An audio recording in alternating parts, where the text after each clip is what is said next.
우선은 이제 제가 작년 10월 27일 날 연금 TF 위원장을 맡았고요. 그로부터 지금 약 80여일이 지났는데, 지난 8일 처음으로 사회적 대타협 기구인 국민 대타협 기구를 이제 가동을 했습니다. 그동안 이제 여당과 정부에서는 작년 연말 처리 이런 걸 주장했는데, 이제 저 야당과 공무원단체에서는 연금 개혁이라는 것은 대타협이 필요하다. 그래서 그런 대타협 기구가 필요하다는 걸 역설했고, 그걸 여당이 받아들여서 이제 작년 12월 29일 국회에서 처리되고 1월 8일 대타협 기구가 첫 회의를 열게 됐습니다.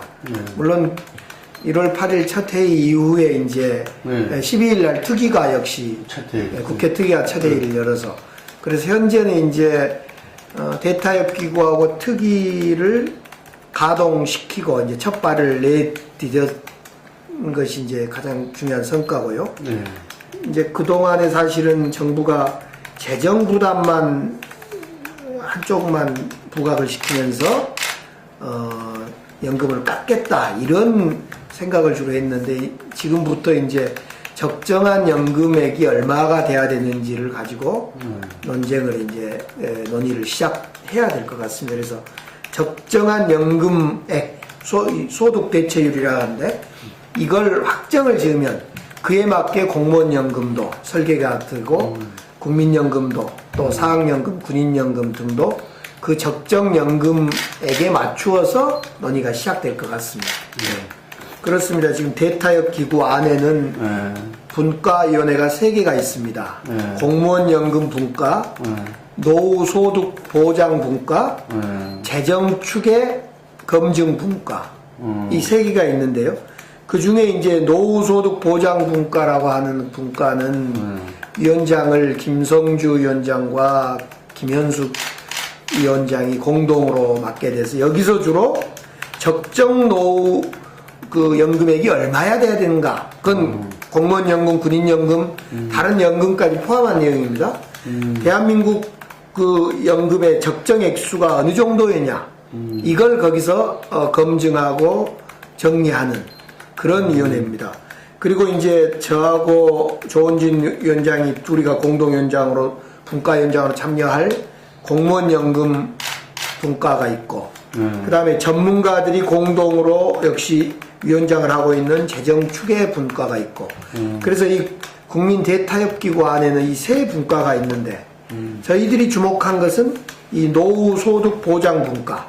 앞서 말씀드렸듯이 도대체 대한민국 국민들은 공무원연금이든 국민연금이든 사학연금이든 군인연금이든 다 그 직역의 특수성이 있다는 걸 전제하더라도 적정한 액수가 얼마냐, 얼마 정도를 노후의 소득 대체율, 소위 이걸 받는 것이 적정하냐를 결정하는 게 매우 중요하다고 봐요. 지금 국민연금은 40년 넣어서 40%를 받고 있고, 공무원연금은 지금 30년 넣어서 65% 소득 대체율이 될 겁니다.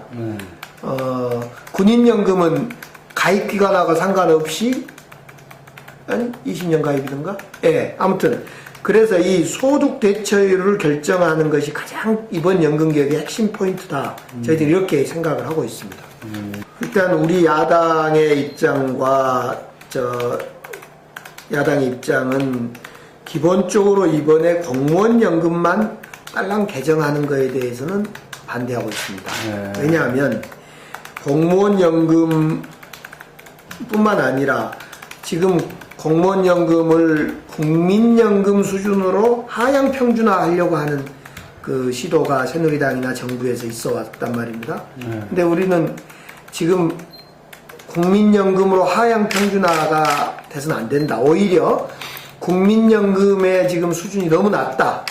그러니 적정한 기준을 놓고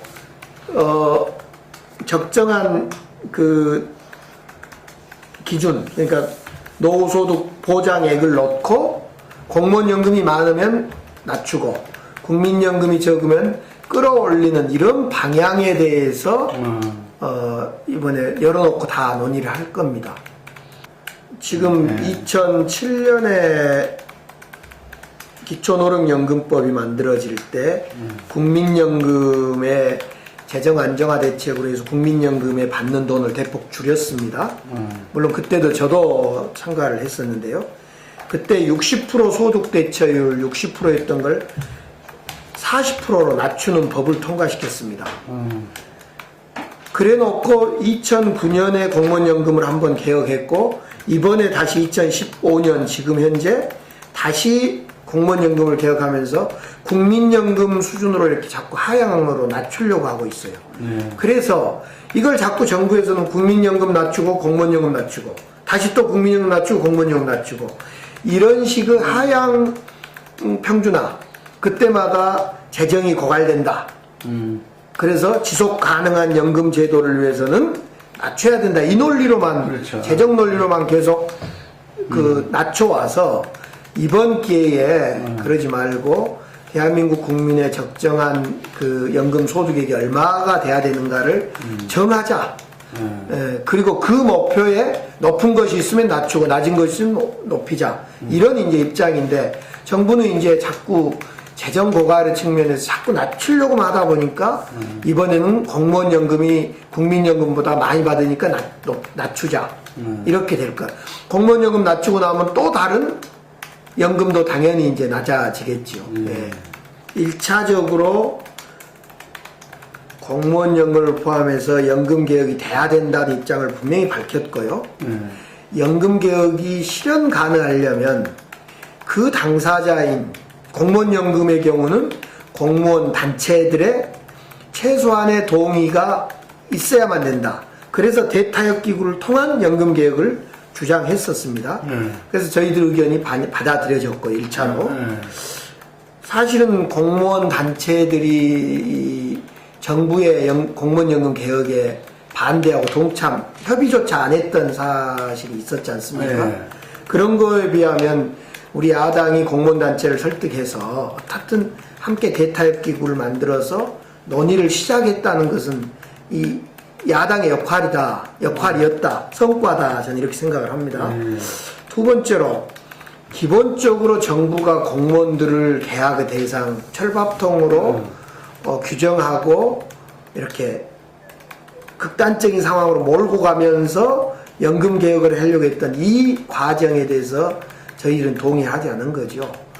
이 연금 계약 당사자는 정부와 공무원들이 계약서를 써서 연금액을 노후 보장액으로 연금액을 받아왔는데 이걸 바꾸려면 두 당사자들의 최소한의 새로운 계약서를 쓰는 이런 어떤 과정이 필요한데 정부는 새로운 계약서를 쓰기 위한 노력을 않고 그냥 한쪽을 막 규정하고 철밥통으로 규정하면서 그들을 국민으로 고립시켜가면서 계약서를 새로 국회에서 써달라 이렇게 이제 요구를 한 거에 대해서 이게 부당하다 이렇게 생각을 했고요.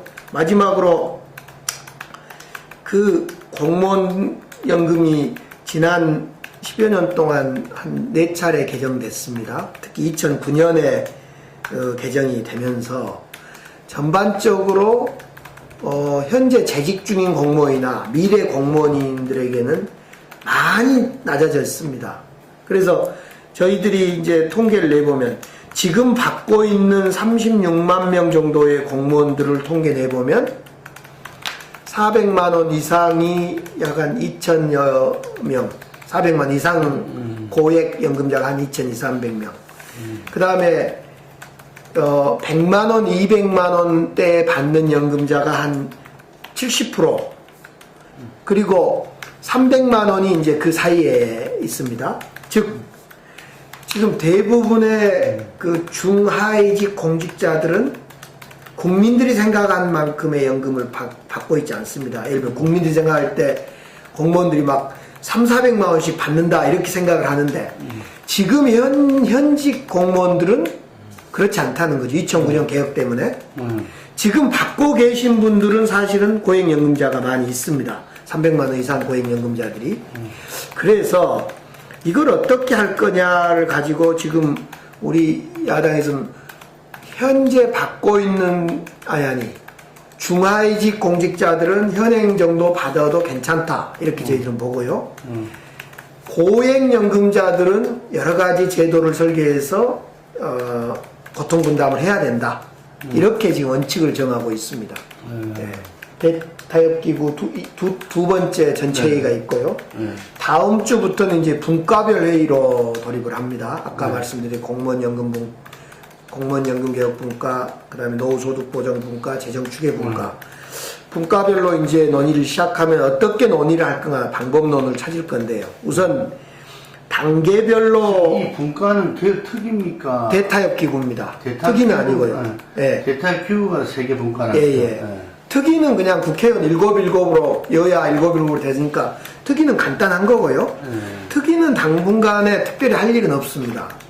지금 대타협기구의 세계 분과를 어떻게 효율성 있게 잘 운영해서 결과를 도출시킬 거냐 시킬 거냐 이건데, 이 대타협기구에서 단계별로 접근할 거냐 일괄 논의를 할 거냐 이런 이제 논의를 할 건데, 단계별 접근이라는 건 뭐냐면 앞서 말씀드렸듯이 우리 대한민국 국민들의 연금액, 즉 노후소득 보장액을 결정하는 문제, 이걸 먼저 결론을 내려놓고 이렇게 단계별로 그 안을 만들어가는, 뭐 그렇게 할 거냐 아니면 일괄 논의로 그냥 그 정부안, 새누리당, 우리 야당안, 공투본, 공무원단체안 이렇게 내놓고 그걸 확 펼쳐놓고 그냥 거기에서 조정하고 타협을 안을 만들어 갈 거냐, 이 두 논의 방법이 있는데, 만약 후자 각 여야 정부 그 다음에 각각의 안을 내놓고 논의를 하는 방식으로 한다면 우리 새정치민주연합안도 내놓을 거고요. 그거이 아니고 단계별로, 그러니까 우선은 노후소득 보장이 어느 정도 돼야 되고 그거에 맞게 재정 추계 분과에서 되고 그에 맞게 공무원연금도 이렇게 어떻게 바뀌어야 된다, 이렇게 단계별로 논의를 하는 것이 좋은지, 이걸 이제 우리 분과에서 논의를 할 겁니다. 예, 그거에 맞춰서 논의는 해야 되는데, 저 입장은 뭐 둘 다 어느 입장도 괜찮다고 봅니다. 왜냐하면 우리 새정치민주연합은 좋은 안이 만들어져 있기 때문에요. 어떤 방식으로 논의하면 그 방향으로 그 안을 내놓고 논의를 시작하면 될 겁니다. 예. 일단 지금 대타협기구는 90일, 구성으로부터 90일, 그 다음에 특위는 125일, 이렇게 차등이 뒀던 것은 대타협기구에서 합의안을 도출시켜서 그거에 기초해서 특위는 그 입법하는 이런 과정을 뒀기 때문에 90일, 125일 최대 이렇게 뒀습니다. 그래서 이 일정대로 해나가면 되는데, 지금 문제의 키는 공무원 단체도 지금 동참이 됐고 야당도 좋은 안도 있고 적극적으로 하고 있고, 문제는 정부와 여당이 얼마나 그 대타협 안을 만들어내는데 협조적일 거냐. 자, 자료협조부터 또 어떤 열린 마음으로 공무원들을 어떤 그 철밥통 내지는 개혁 대상으로 보지 않고 공무원들의 그동안의 특수성도 인정하고, 그러면서 그들의 어떤 특수성을 인정한 속에서 그 연금 개혁을 추진할 거냐, 뭐 이런 어떤 열린 자세 내지는 그 대타협의 자세가 여당과 정부에게 있냐 없냐가 이 안을 성공시키냐 마냐의 승패가 갈려 있는 거라고 봅니다. 정부가 그동안에 이제 연내 처리하자. 그 다음에 공무원들은 연금을 많이 받는 개혁 대상이다. 그 다음에 공무원 연금만 논의하고 국민연금이고 사학연금, 군인연금에 대해서는 일절 다 뭐 우리는 모르는 일이다. 이렇게 이야기하는 것은 연금 개혁의 그 좋은 분위기가 아니었죠. 그래서 이것을 이제는 그 중에 연내 처리, 그 다음에 여야가 국회에 처리하는 이 두 개는 이제 어떻든 정부나 여당이 좀 포기했고, 그러니까 이제 공무원들도 동참했고요. 이제 사학연금, 군인연금은 지금 아니다 기다 그런데 이것도 사실 솔직히 해지한다고 봅니다. 이것도 당연히 같이 가는 거고 그렇기 때문에 솔직히 해지해야 되고 어떻든 지금 분위기는 저는 지금 전문가, 공무원단체, 정부, 여야, 국회 이렇게 5주체가 이렇게 지금 모여 있는데요. 지금 분위기는 상당히 연금 개혁에 대한 가능성이 높은 분위기다. 그런데 이건 순전히 정부하고 여당이 얼마나 정말 열린 마음으로 협조적이냐. 지금은 이런 거에 달려 있는 것 같아요. 네.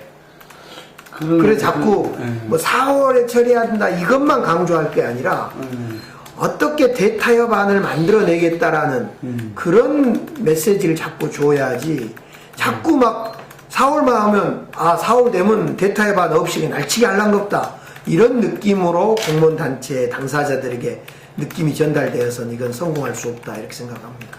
그렇습니다.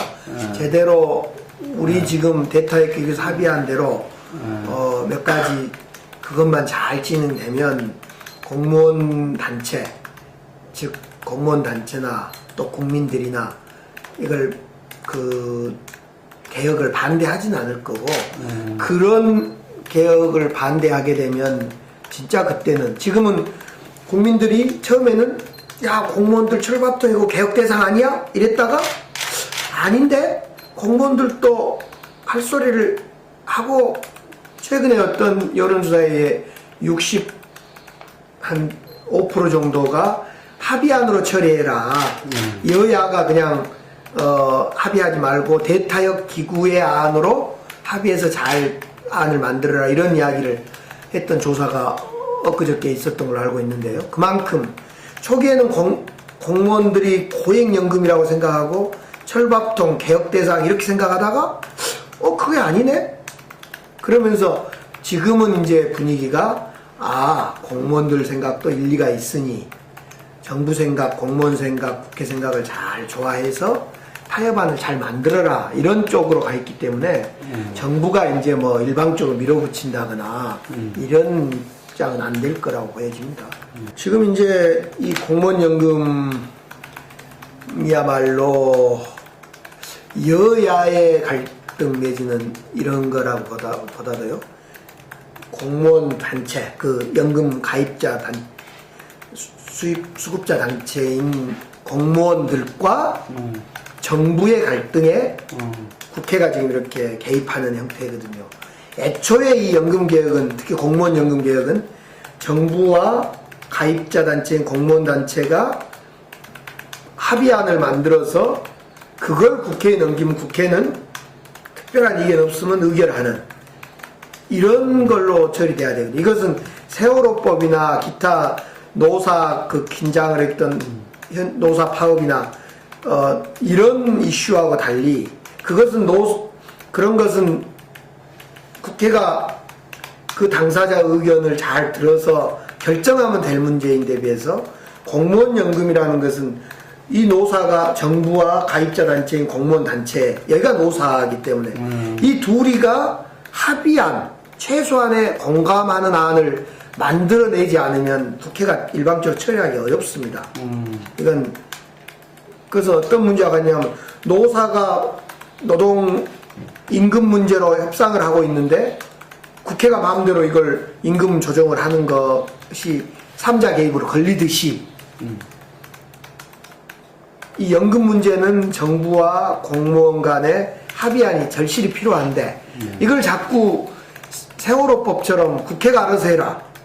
정부가 이렇게 하고 있거든요. 그래서 지금 최대 문제는 사실 뭐냐면 정부가 공무원 연금 법을 국회에 제출하지 않았다는 것이 가장 큰 문제입니다. 이건 뭔 문제냐면 정부가 공무원 단체를 설득하고 안을 만들려고 하는 노력을 일체 포기해버린 거죠.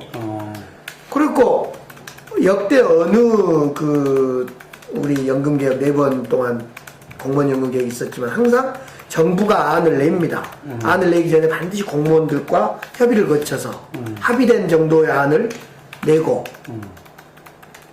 그리고 국회에서는 그걸 입법하는 이런 절차를 밟았는데 유일하게 이번에는 법안을 내지 않고 그냥 국회에다가 밀었어요. 그래서 국회에서는 부득불 대타협 기구라는 것을 정부가 해야 될 대타협의 역할을 국회가 맡은 거죠. 사실은 이 정부가 완전히 지금 자기 역할을 완전히 방치하는 거죠. 역대 어느 공무원연금 개혁을 이렇게 해본 적이 없거든요. 그렇죠. 2009년에도 정부가 대타협 기구를 어디에다 뒀냐면 정부 산하에 둔 거예요. 지금처럼 국회 산하에 둔 게 아니라 지금 대타협 기구를 국민 대타협 기구를 국회 법을 바꿔서 지금 그 규정안을 만들어서 국회 내에 두고 있거든요.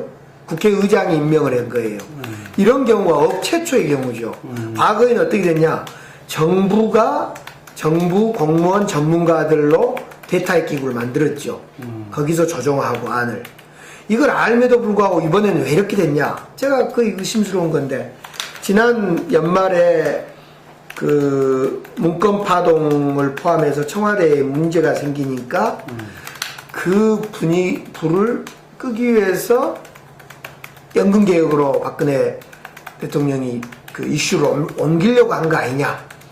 그리고 그것을 그 김무성 대표의 개헌 발언을 계기로 해서 김무성 대표가 개헌 발언이 당시에 문제가 되니까 그냥 또 그걸 청와대에 미안하고 무마하기 위해서 이 연금을 덥석 새누리당이 받아서 새누리당이 안을 그 아주 조잡한이 아니라 졸속안을 제출한 거 아니냐. 저는 이렇게 본 거예요. 사실 원래 박근혜 대통령은 작년 연초에 연두 그 기자회견에서 뭐라고 했냐면 작년 연초에 올해 재정 추계를 잘해서 내년, 그러니까 2015년에 공무원연금 개혁 등 연금 개혁을 하겠다 이렇게 했어요. 그러니까 원래 그런 프로세스로 가려면 작년에 재정 추계를 잘하고 올해 연금 개혁의 시동을 걸면 됐거든요. 근데 느닷없이 작년 연말에 그냥 공무원연금 연내에 개혁해야 된다.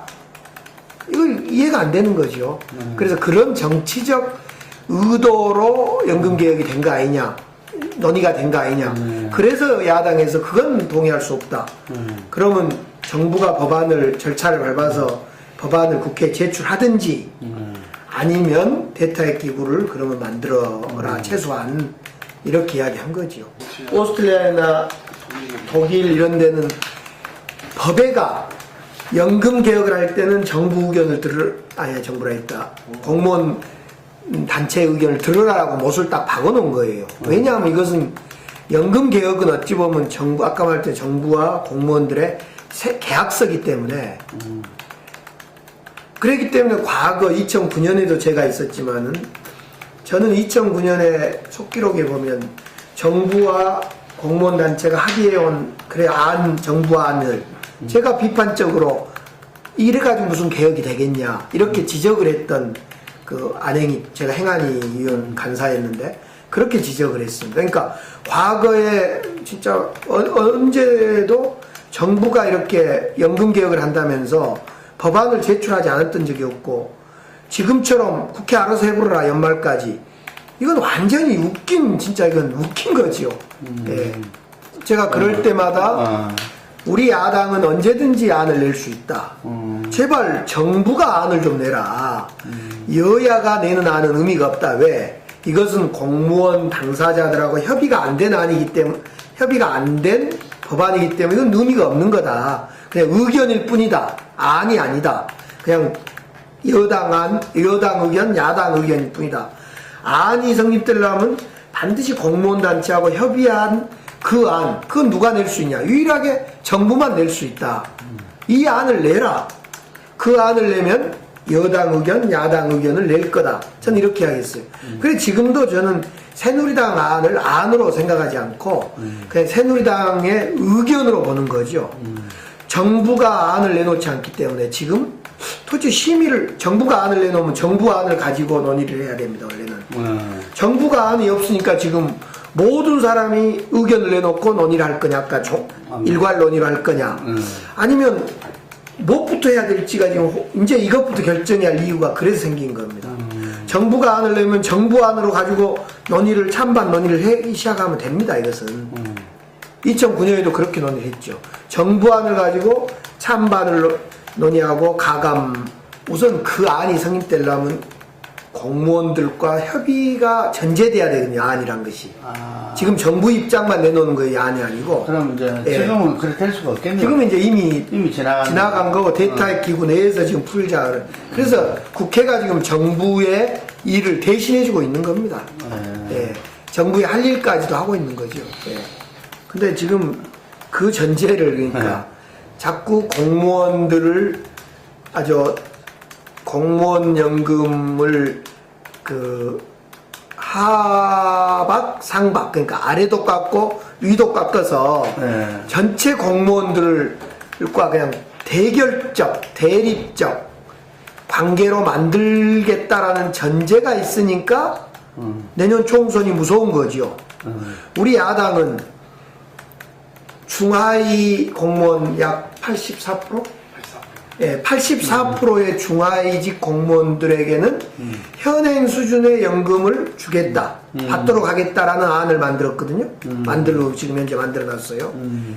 현행 안이 높지 않기 때문에 지금 저희 안으로 예를 들면 9급으로 들어와서 30년 공무원하고 6급으로 퇴직한 공직자가 현행 143만 원 받는데 방금 9급으로 들어와서 30년 근무하고 6급으로 퇴직한 우리 안은 한 140만 원에서 약간 깎이는 그래서 현행 수준으로 받는 우리는 현재 가치입니다.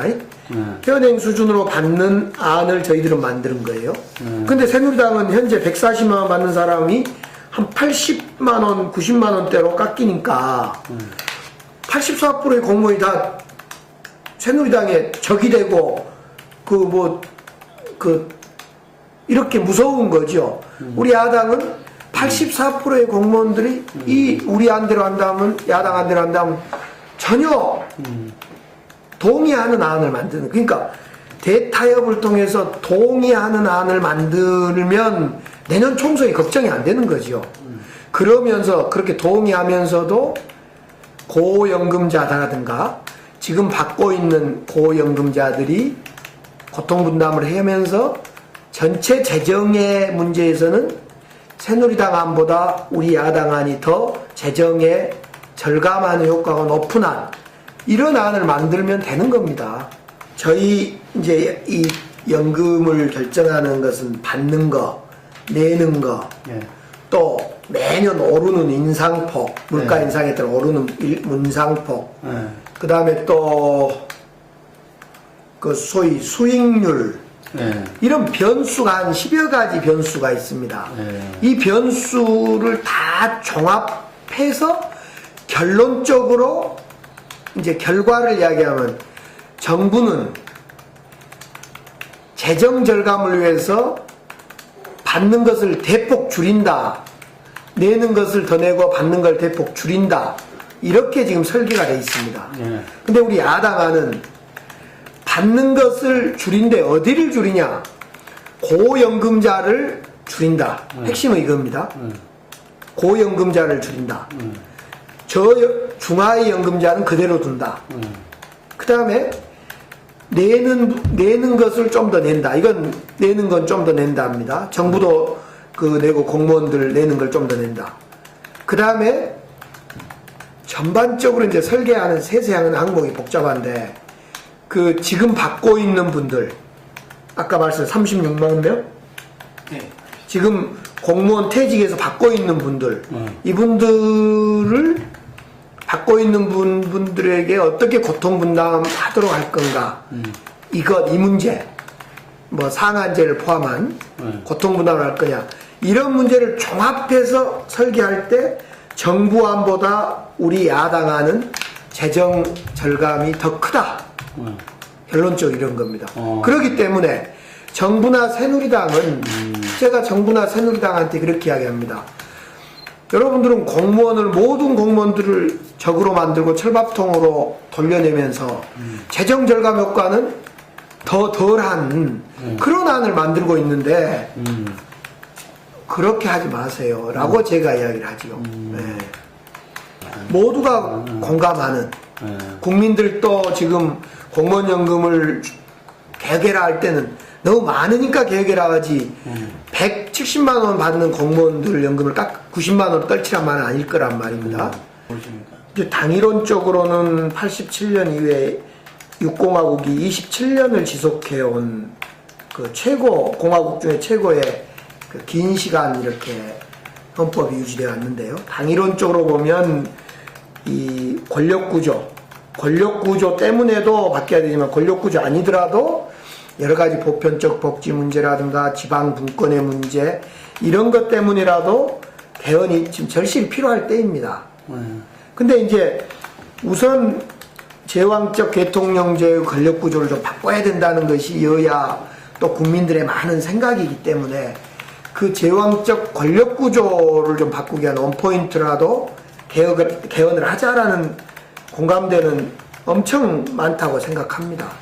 그런데 이제 이 박근혜 현 청와대 권력이 이제 반대를 하고 있습니다. 자기 권력의 네임덕을 막아보겠다 하는 이런 정도의 그 짧은 생각 같은데 지금 국민들은 헌법 개헌을 위한 국민운동 본부를 전국 시도 16개 시도 17개 시도별로 구성하자라는 제안을 지난 제가 연초에 지역에 광주 지역에 우리 그 제야 지도자들이나 어른들을 교수님들 여러 그룹들 뵀는데 이구동성으로 국회 중심의 논의를 넘어서서 개헌 운동 본부를 좀 만들 것을 저한테 요청하기도 했습니다. 그 논의를 그래서 광주에서 1월 달에 하겠다. 이런 얘기를 저한테 하고 그 논의를 할 때 국회나 정당도 함께 좀 하자 이런 제안까지 제가 받았습니다. 그래서 이것은 즉각 원포인트가 됐든 전면적인 개헌이 됐든 개헌 논의로 돌입하는 것이 필요한데 청와대 권력이 지금 막고 있다고 이렇게 생각합니다. 저는 애초에 안철수 후보가 1년 전에 정당을 만들어서 지방선거에 대응할 것이 아니라 분권형 대통령제와 분권형 정당을 내걸고 국민 대행진을 하기를 바랐어요. 안철수 당시에 후보 사퇴 이후에.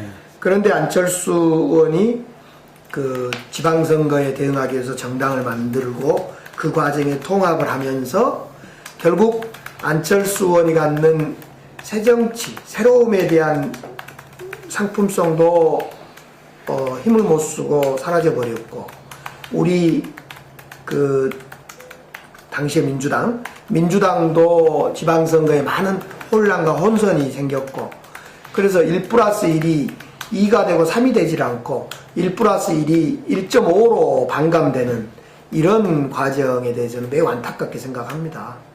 저는 그런 점에서 우리가 그런 새로운 그 국민과 함께하는 대국민운동을 전개할 시점이 왔지 않나 그렇게 생각해 봅니다.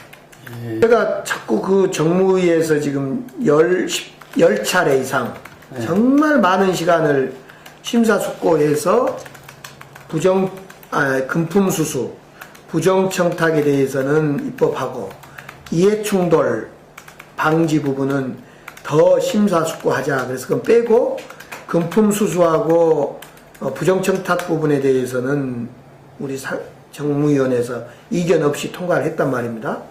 근데 자꾸 이상민 법사위원장을 비롯해서 그 법사위의 관계자 위원님들이 자꾸 부정적 의견을 내고 있는데 저는 그것은 우리 정무위를 폄하하고 무시하는 그 태도여서 매우 잘못됐다고 생각해요. 제가 우리 이상민 위원장한테 문자를 보냈어요.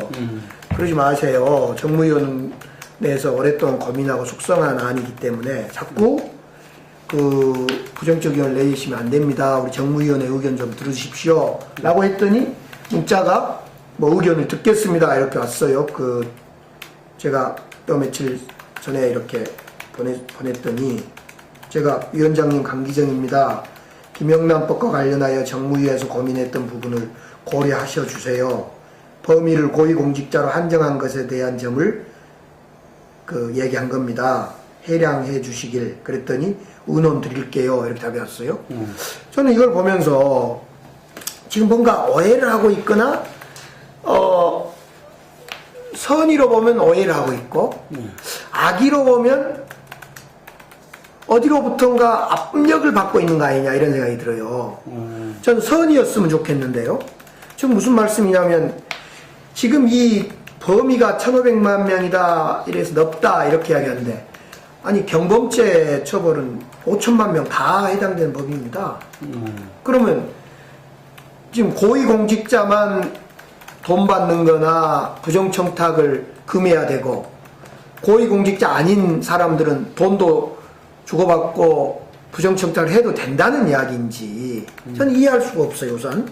그래서 애초부터 정부가 이 김영란법을 우리 국회로 보낼 때는요 뭐 고위공직자뿐만 아니라 그 공직자 등 해가지고 등 속에는 뭐가 들어가 있냐면 공직유관단체인 공공기관도 들어있고요 또 정부가 출연하는 어떤 출연기관 또 출자기관 이런 것이 다 그 대상자에 들어가 있습니다. 그러니까 새마을 분여회 같은 거 있잖아요. 또 재향군인회 이런 데 간부들도 다 해당된 당사자로 애초부터 정부가 법안을 보내왔어요. 그리고 또 정부 법안에는 뭐가 있냐면 KBS나 EBS 같은 경우는 애초부터 대상자로 들어왔어요.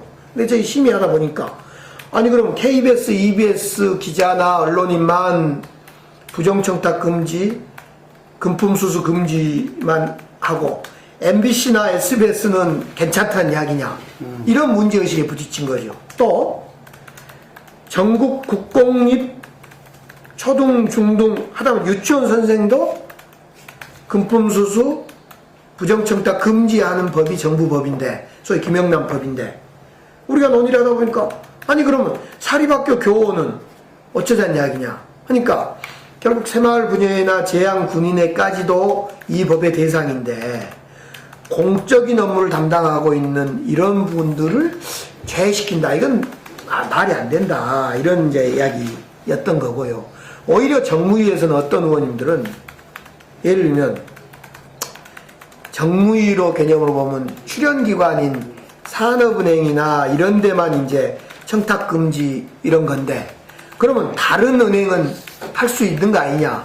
그런데도 그런 은행, 민간은행에도 부정청탁을 못하도록 해줘야 되는 거 아니냐. 인사청탁 이런 걸 막도록 해줘야 되는 거 아니냐. 이런 주장까지 하고 있어요. 그러나 지금은 앞서 말씀드렸듯이 형평성에 의해서 언론도 KBS, EBS가 들어가면 공적 영역에 있는 방송도 들어가야 된다. 그 다음에 국공립 들어가면 사립교원도 들어가야 된다. 이런 정도 공적 업무에 있는 사람은 다 포괄해야 된다. 이런 입장이죠. 이건 원안대로 정무위 원안대로 통과해야 됩니다. 안 하면 안 됩니다. 그래서. 이팔 전당대회를 통해서 당을 새롭게 만드는데 삼선 의원으로서 더욱더 노력하겠습니다. 특히 저는 지금 지난해는 관피아 방지 특별위원회 신용정보 대책위원회라는 큰 위원회를 맡아서 무난히 성과를 내왔습니다마는 올해 연초부터 공무원연금 특위위원장을 맡아 있습니다. 공무원연금 개혁을 비롯해서 여야를 따지지 않고 국민과 서민을 위한 정책 그런 노력을 열심히 해내겠습니다. 최선을 다하겠습니다. 감사합니다. 네.